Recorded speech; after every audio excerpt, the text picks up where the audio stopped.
Bonjour, en ce lundi matin, j'avais envie de vous partager un nouvel extrait de Nirigami.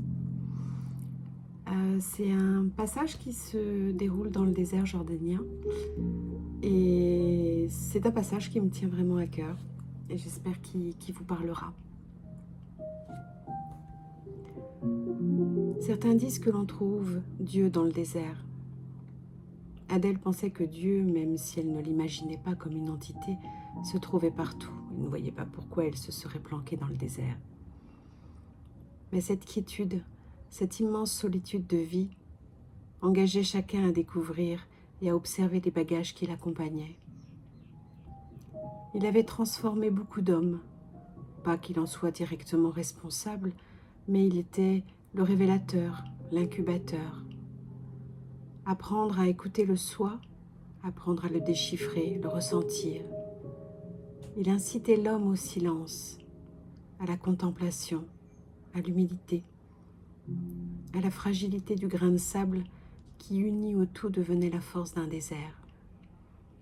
Il ne pouvait être une visite faite au hasard. Il était une rencontre, un acte d'amour envers soi. Elle comprenait pourquoi ce peuple l'aimait autant qu'il le redoutait. Dans le désert, il n'y avait pas de fuite. Ce que tu amenais se révélait à toi. Ce silence lui avait parlé, lui avait susurré des vérités auxquelles elle restait sourde. Le grain de sable ne pouvait à lui seul sembler extraordinaire, mais le désert, lui, l'était. Chacune de ses faiblesses se révélait comme la lumière du soleil à l'aube laissait paraître la rosée sur les pétales.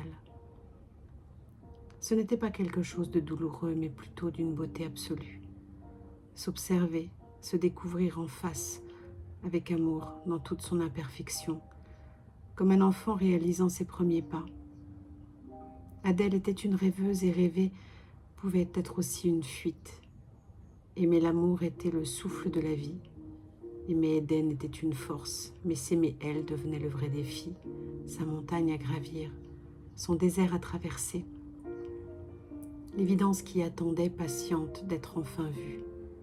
Elle n'avait pas besoin de vivre cet amour, elle avait besoin de vivre. Il n'était pas la quête, elle était son unique quête. Voilà, je vous souhaite une bonne journée, à très vite.